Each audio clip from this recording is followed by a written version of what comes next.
सोचो आज के टाइम में हम इतनी सारी चीजों से घिरे हुए हैं ना, जैसे कि कोई भी अपनी एडवाइस वगैरह हमें दे रहा है वो तो मुफ्ती है, हर कोई बांट रहा है आज के दौर में। और यहाँ तक कि ओपिनियंस हो गए। और आज के दौर में जो सबसे मेन चीज है वो है सोशल मीडिया का दलदल, जिसमें तुम और मैं फंसे हुए हैं बुरे तरीके से। अब हमारे आसपास में ना इतनी सारी चीजें हो रही होती हैं कि भाई हमें ना समझ नहीं लग रही होती कि हमें सोचना क्या है, करना क्या है। जैसे वो कहते हैं ना, काम करने जाता हूँ कांड हो जाता है, सेम वही सीन चल रहा है। मतलब कि भाई कुछ समझ ही नहीं आ रहा आज के दौर में कि चल क्या रहा है। अब तुम्हारे साथ भी ऐसा ही होता होगा ना, तुम कुछ भी सोच रहे हो, सोच के खत्म हो गए, फिर तुम्हें बाद में याद आता है कि यार मैं सोच क्या रहा था या फिर मुझे सोचना क्या था, दोनों ही भूल जाते हैं। और भाई ऐसे में यहीं पर एक इंटरेस्टिंग आइडिया आता है, ग्रिट वर्सेस ग्रेट स्केल का। अब जो यहाँ पे GRIT है, उसका मतलब है तुम्हारी जिंदगी के जो भी प्रिंसिपल्स है ना, उन पे इतने स्ट्रिक्ट रहना कि तुम्हारे ऊपर जितनी मर्जी मुश्किलात आ जाए तुम्हें अपना रास्ता नहीं छोड़ने का। और यहाँ पर जो ग्रेस का मतलब है वो है अपने आप को इतना फ्लेक्सिबल बना लेना कि भाई जितनी भी मुश्किल सिचुएशन आ जाए तुम पर,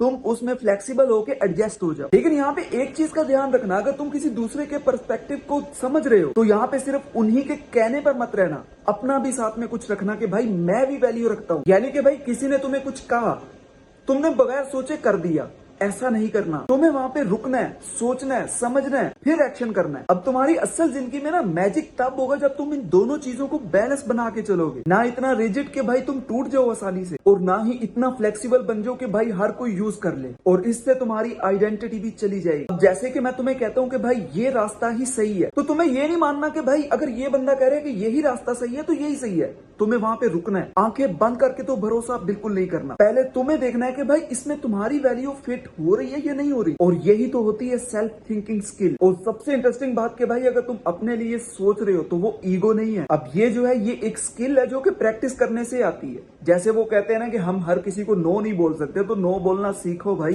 दोस्तों सोचो तुमने एक महंगा कैरेमिक नॉन स्टिक पैन खरीदा। अब शुरू में जब तुमने उस पे अंडे फेंके तो वो बड़े ऐसे स्लाइडली से मूव कर रहे थे, लेकिन भाई कुछ टाइम के बाद तुमने भी एक चीज नोट की होगी, जब भी तुम पैन के अंदर कुछ भी डालते हो तो वो चिपक जाता है साथ में। अब ऐसा होता क्यों? अब एक्सपर्ट्स के मुताबिक कैरेमिक नॉन स्टिक पैन की जो कोटिंग है वो टाइम के साथ अपनी नॉन स्टिक कोटिंग की जो क्वालिटी है उसको लूज कर देती है, और जो उसके नीचे ज्यादा हीट होती है वो उस प्रोसेस को और ज्यादा फास्ट कर देती है। इसीलिए वायर कटर की किचन टीम ने इसीलिए भाई वो कैरेमिक पैन्स को रिकमेंड नहीं करते, उसकी जगह स्टेनलेस स्टील, कास्ट आयरन और कार्बन स्टील पैन वो बेटर लॉन्ग टर्म ऑप्शन माना जाता है। लेकिन अब इसका मतलब ये नहीं कि जो कैरेमिक पैन है वो काफी डेंजरस, बस इसका वो जो नॉन स्टिक इफेक्ट पड़ता है ना वो थोड़ा हो सकता है, और वो भी अक्सर हमेशा नहीं रहता। यानी कि भाई अगर तुम्हें एक ऐसा पैन चाहिए जो कि सालों तक चले तो स्टेनलेस स्टील या कास्ट आयरन ज्यादा प्रैक्टिकल चॉइस हो सकती है। लेकिन भाई अगर तुम्हें हल्का फुल्का यूज है, यानी अंडे बना लिए, पैनकेक बना लिए, तो ओके है, चल जाएगा। तुम जब पैन खरीदने जाते हो कहते हो कि भाई 10 साल तो चल ही जाएगा, लेकिन पैन बेचारा कहता है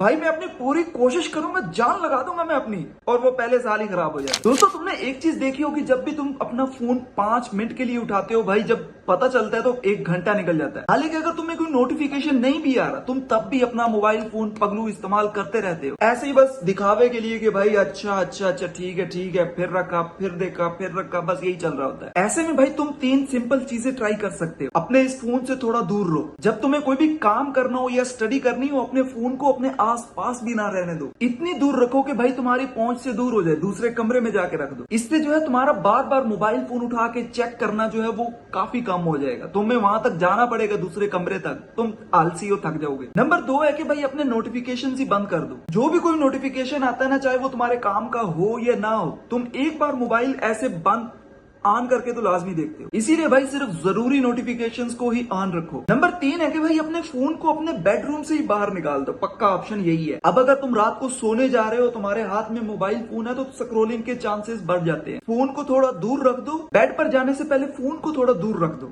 ताकि वो स्क्रोलिंग टाइम फ्री हो जाए तुम्हारा। अब एक्सपर्ट्स भी फोन यूज के अर्ज को नोटिस कर रहे हैं और फौरन रिएक्ट करने का प्रैक्टिस सजेस्ट कर रहे हैं। यानी कि भाई अगर तुम्हें अपने मोबाइल फोन से दूर रहना है तो अपने आसपास का जो एनवायरनमेंट है उसको कुछ इस तरीके से बनाओ कि भाई ये मोबाइल फोन तुम्हारे से दूर ही रहे। सारा विल पावर का खेल है भाई। हम जब सोने लगते हैं तो कहते हैं यार सिर्फ एक वीडियो देखूंगा, पक्का एक वीडियो देखूंगा।